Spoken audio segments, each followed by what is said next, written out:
अस्सलाम वालेकुम नाज़रीन, सियासत टीवी के आलमी खबरनामे में आपका खैर मक़दम है। मैं हूं मोहम्मद शौकत और सबसे पहले नजर डालते हैं सुर्खियों पर। गाज़ा पर इस्राएली गोलाबारी में 24 अफराद जाँ बहक, जंगबंदी के बाद सबसे बड़ा हमला।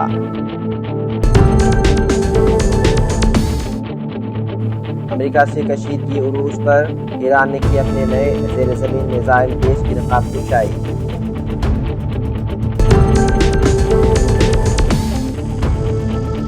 जमात के अमीर का एक्स अकाउंट हैक करने के इल्जाम में सदारती ऑफिसर गिरफ्तार, बांग्लादेश में इंतखाबात से कबल बड़ा तनाज़ा।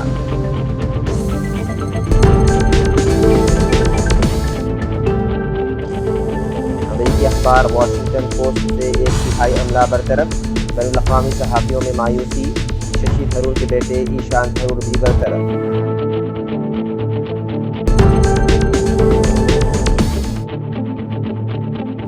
अमेरिकी सदर डोनाल्ड ट्रंप और चीनी सदर शी जिनपिंग के दरमियान टेलीफोनिक राबता, चीनी हममंसब के साथ बातचीत शानदार, ट्रंप का बयान।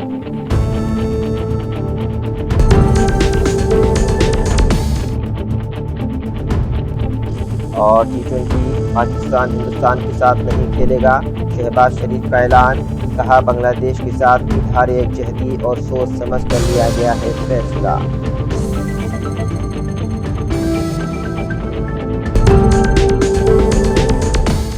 तो नाज़रीन, ये थी सुर्खियाँ। बढ़ते हैं खबरों की तफसील की जानिब। गाज़ा में इसराइली गोलाबारी और फ़िदाई हमलों में कम अज़ कम 24 अफराद जाँ बहक हो गए हैं। तिब्बी हुक्काम के मुताबिक अक्टूबर में नाफिज होने वाली जंगबंदी के बाद ये सबसे बड़ा हमला करार दिया जा रहा है। अस्पतालों में नाशों और ज़ख्मियों की आमद ने एक बार फिर खित्ते की बिगड़ती सूरत हाल को नुमाया कर दिया है। जाँ बहक अफराद में कई बच्चे भी शामिल हैं। गाज़ा शहर के तफाह और जैतून इलाकों में शदीद गोलाबारी से कम अज़ कम 14 अफराद जाँ बहक से हो गए थे। मुतादिद रिहायशी मकानात को निशाना बनाया गया, जिससे इमारतें ज़मीन बोस हो गई हैं। जनूबी इलाके खान यूनिस के करीब बेघर ख़ानदानों के खैमों पर हमले में 4 अफराद जाँ बहक हुए हैं। इसी तरह अलमवासी के साहिली खैमे कैंप पर फ़िदाई हमलों में 2 अफराद मारे गए, जिनमें फ़लस्तीनी हिलाल अहमर सोसाइटी की इमदादी कारकुन भी शामिल है।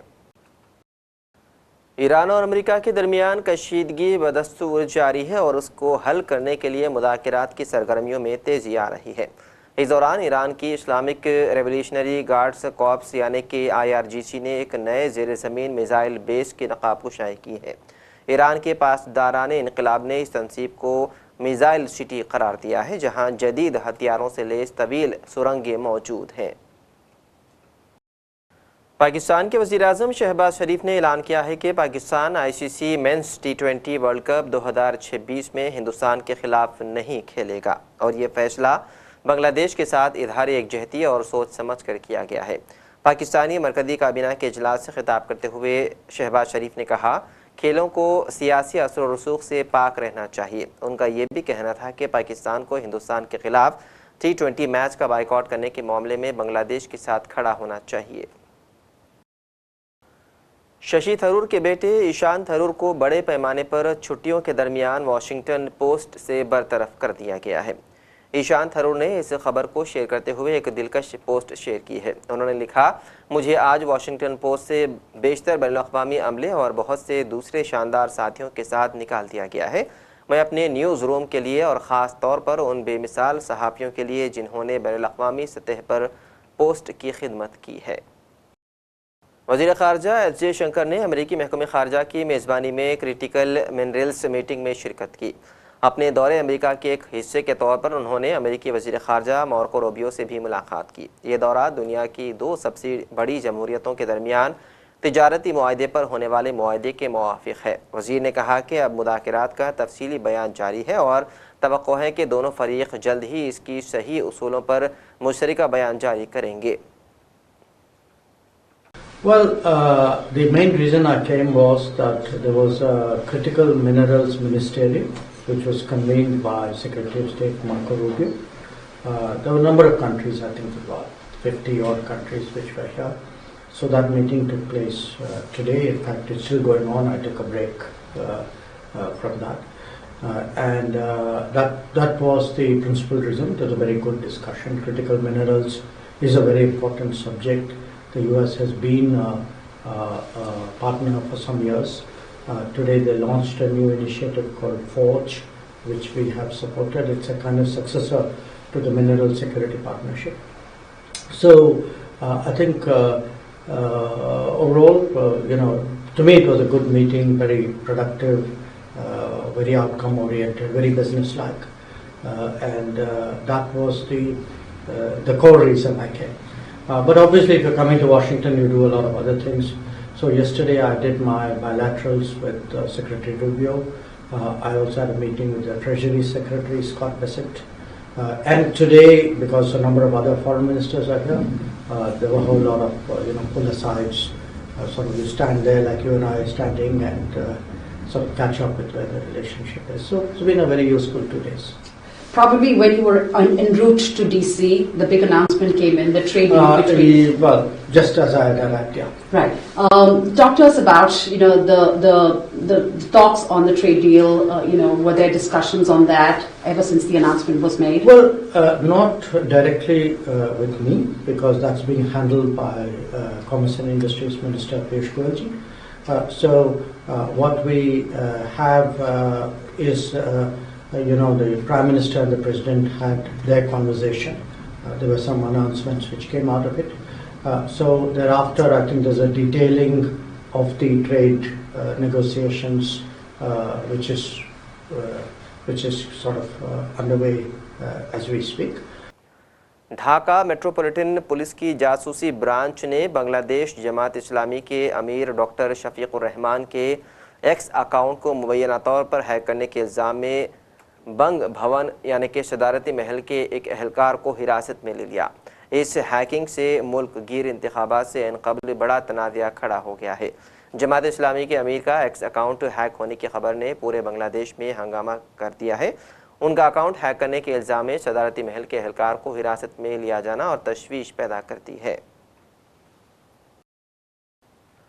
जुनूबी फिलिपाइन के इलाके बोंगाऊ के एक छोटे जजीरे में लगी भयानक आग ने पूरी बस्ती को तबाह कर दिया। फिलिपाइन न्यूज़ एजेंसी के मुताबिक आग अचानक शुरू हुई और देखते ही देखते आसपास के मकानात को अपनी लपेट में ले लिया। चंद ही घंटों में तकरीबन 1000 घर जलकर खाकिसर हो गए, जबकि 5000 से ज़्यादा अफराद बेघर हो गए हैं। उत्तर प्रदेश के गाजियाबाद में पेश आए तीनों औलाद की इज्तिमाई खुदकुशी मामले ने जनूबी कोरिया में इस ताल्लुक़ को जोड़ दिया है। महलूकीन के वालिद ने मीडिया से बात करते हुए 3 लड़कियों के वालिद ने कोरियाई ड्रामों को हिंदुस्तान में पाबंदी लगाने का मुतालबा किया। वालिद ने सुसाइड नोट का हवाला भी दिया और पूरी कहानी मीडिया को बताई। सर आप भाई साहब आप वहीं से बता दो। आप सुसाइड नोट मिला है ना जी, सुसाइड नोट में भी यही लिखा है कि हमें कोरिया जाने से रोक रहे हो तुम, जी ठीक है जी। और वो हमसे कहते थे कि कोरिया हमारी जान है जी। मैंने कहा कि हम कोरिया शादी करेंगे जी। मैंने कहा ये बताओ कोरिया क्या करना जाके, अब ये बताओ कोरिया हमने तो उनके दिमाग में डाला नहीं है जी। आप बताओ कोई भी बाप अपने बच्चों के दिमाग में कोरिया डालेगा तो भाई साहब कोई दिन दूर भी आएगा उन्हें। तो भाई साहब आपको क्या लगता है कि उन्होंने खुदकुशी की है, इसके पीछे कोई और वजह नहीं है? नहीं, खुदकुशी नहीं की, वो एक दिमाग वो है उनका कि भाई वहां पे कोरिया कोरिया कोरिया ये करके मैंने उनसे खाली फोन लिया था, ठीक है, और कोरिया कोरिया करके वो उन्होंने कर दिया काम, और ये एक टास्क पास वगैरह है, इसी चक्कर में हो रहा है। लेकिन आपकी बात पर हम यकीन कर ले, मीडिया कर ले, लेकिन पुलिस तो नहीं कह रही है। पुलिस कह रही है गेम का कोई चक्कर नहीं है, कोई टास्क नहीं है। मेरे फोन में जो मैंने सर्च करा था कुछ ऐसा ही है। दूसरी बात, अभी आप कल आ जाना, आपको अगर पूरी तफ्तीश बताई जाएगी, ठीक है ना। भाई साहब 3 बच्चियों की मौत हो गई है, पिता होने के नाते आप कल का इंतजार कर रहे हैं, और हम लोग मीडिया होने के नाते सिर्फ उसका सच जानना चाह रहे हैं कि आपकी जुबानी क्या वजह है कि उसने कदम उठाया। देखो सुनो, मैं भी अपना काम में बिजी रहता था, मुझे खुद नहीं पता लगा कि क्या था ये। मुझे खुद बताया गया कि ये एक एडिक्ट हो गए थे बच्चे तुम्हारे। अब एडिक्ट किसका होता है बंदा? हम भी शक्तिमान देखते थे बचपन में, हम तो एडिक्ट नहीं हुए ना। आपको पता कैसे लगा कि बच्चे एडिक्ट हो चुके हैं? जब फोन छीना उससे पहले पता लगा? नहीं, जिस दिन मरे हैं उस दिन रात को जब मुझे बताया जा रहा है, मैं ऑनलाइन सर्च कर रहा हूँ कि एक साथ टॉयलेट जा रहे हैं, एक साथ ही खाना खा रहे हैं, एक उनका सीनियर बन रहा है, समझ रहे हो ना। तो आपको क्या ये बातें पहले से पता नहीं थी? पहले से पता होती तो कोई बाप मरने देगा अपने 3 बच्चों का? आप बताओ, आप अपनी एक औलाद को जाने दोगे? आप अपने ऊपर ही ले लो। लेकिन ये बड़ा आश्चर्य लगता है कि एक साथ वो जा रही थी और आपको ये पता लगा पिता होने के नाते, तो फिर आप कैसे पिता हैं? क्या आप उन्हें समय नहीं देते थे? पूरा समय देते थे, लेकिन वो छुप के कर रहे थे क्योंकि वो डरते थे। मैं फोन छीन लेता था, आंखें सूज जाती थी उनकी फोन चलाते चलाते, उनकी आंखें सूज जाती और वो मेरे डर के मारे रात 12 बजे से 4-4 बजे तक फोन चलाते थे। पुलिस जो कह रही है आपके ऊपर 2 करोड़ का कर्ज है और भी बहुत सारी बातें कि आपने 2 शादियां की हैं। खैर ये आपका निजी जीवन है, इस बारे में क्या कुछ कहेंगे? इस बारे में मैं कुछ नहीं कहना चाहता जी। और बारी के कर्ज वगैरह देखो दुनिया बता रही है, 2 करोड़ वगैरह का कुछ नहीं है कर्ज, ठीक है। बाकी कर्जा वगैरह 10-20 लाख का सबको होता है जी, ठीक है। अमेरिकी सदर डोनाल्ड ट्रंप और चीनी सदर शी जिनपिंग के दरमियान टेलीफोनिक राबता हुआ। अमेरिकी सदर ने चीनी हममंसब के साथ बातचीत को शानदार करार दिया। मुलाकात के बाद जारी किए गए एक बयान में अमेरिकी सदर ने कहा कि सदर शी जिनपिंग से तिजारत, फौजी उमूर, ताइवान, रूस और यूक्रेन तनाज़ा और ईरान की मौजूदा सूरत हाल पर बात हुई। सदर ट्रंप ने कहा कि चीन की अमेरिका से तेल, गैस, इजाफी ज़राई मसनूआत की ख़रीदारी, तैयारों के इंजनों की तरसील समेत दीगर मौदूआत पर भी गुफ्तगू हुई।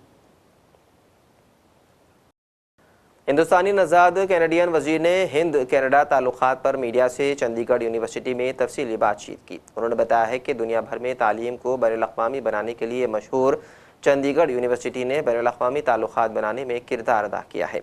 हिंदुस्तानी नज़ाद वज़ीर ने इस बात पर जोर दिया है कि हिंदुस्तान और कैनेडा के दरमियान बढ़ते हुए बेहतर ताल्लुक़ात से दोनों ममालिक के दरमियान बेहतर वक्त गुजरेगा। चंडीगढ़ यूनिवर्सिटी कैंपस में बात करते हुए राजन साहनी ने कहा कि कनाडा चाहता है कि हिंदुस्तान जान ले कि हम एक काबिल भरोसेमंद पार्टनर हैं और हमारे ताल्लुकात के लिए आगे का रास्ता मुस्बित और नतीजा खेज है।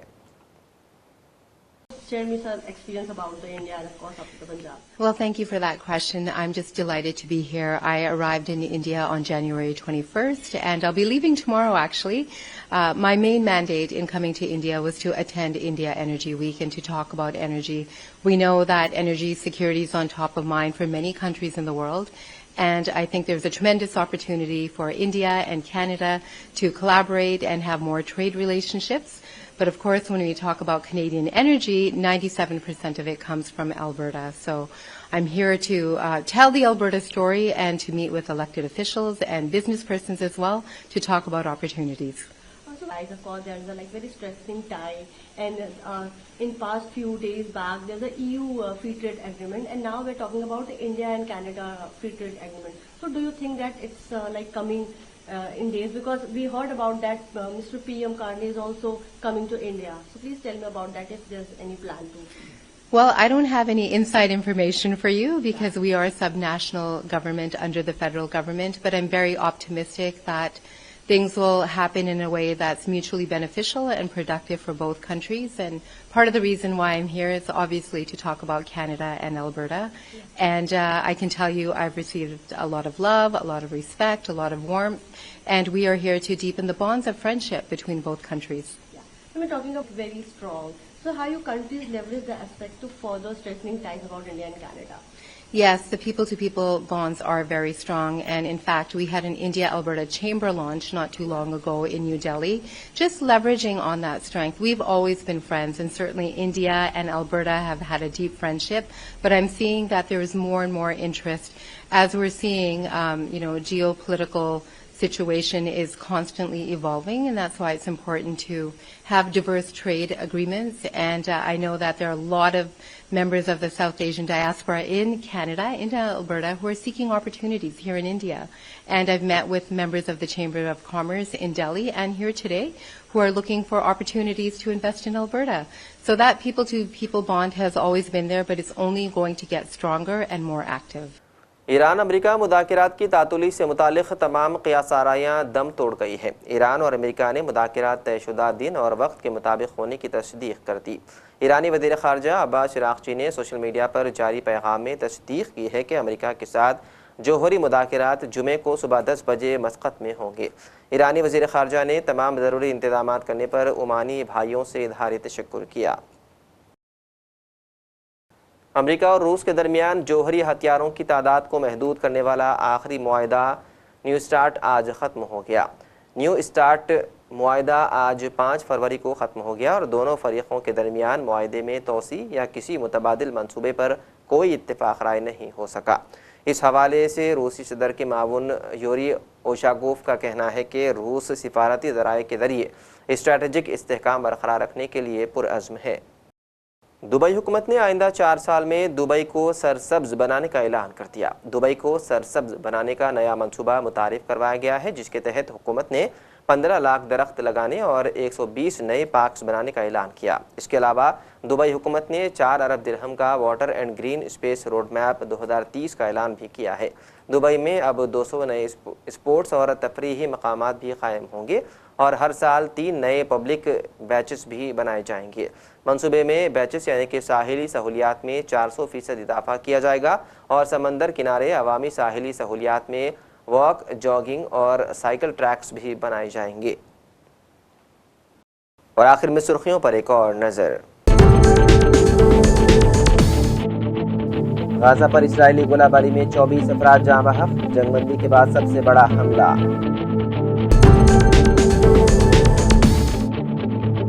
अमेरिका से कशीदगी उरूज पर ईरान ने की अपने नए ज़ेर ज़मीन मिसाइल बेस की नकाब कुशाई।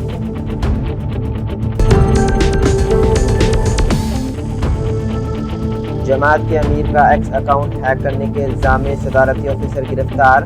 बांग्लादेश में इंतखाबात से कबल बड़ा तनाज़ा।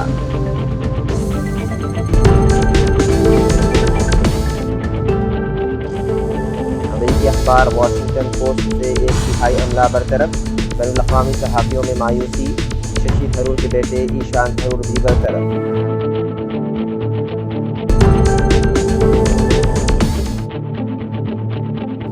अमेरिकी सदर डोनाल्ड ट्रंप और चीनी सदर शी जिनपिंग के दरमियान टेलीफोनिक राबता। चीनी हम मनसब के साथ बातचीत शानदार, ट्रंप का बयान।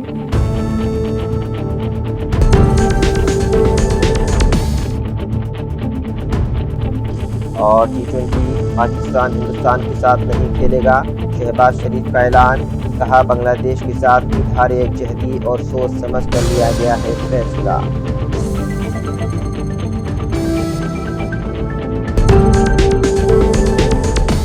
नाज़रीन, सियासत टीवी के आलमी खबरनामे में बस इतना ही। मज़ीद अपडेट्स के लिए आप बने रहिए सियासत टीवी के साथ। फ़िलहाल मुझे दें इजाज़त। खुदा हाफिज़।